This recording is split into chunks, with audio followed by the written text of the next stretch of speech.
best lights that I've seen for the burb.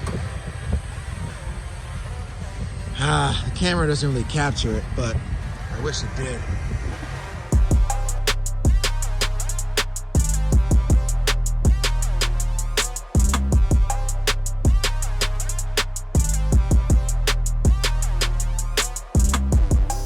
I'm installing these headlights with the DRL bar. Check it out.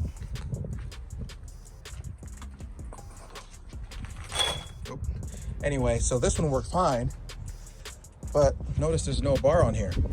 So what happens is, for those installing it, I had to just look around and eventually found a piece of paper that helped me.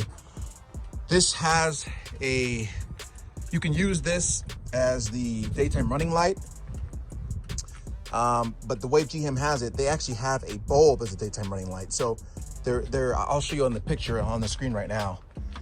So there is an optional DRL light. If you want to use this as a DRL light, you can, and once you plug it in, two things can happen.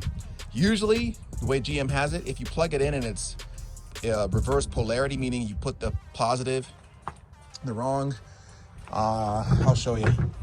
So if it's plugged in wrong, like this, yeah, if it's plugged in wrong where it's supposed to be opposite, you're gonna blow out the fuse. And I didn't know that, because typically nothing happens, but I went over here, my fuse is blown, and it's just a 10.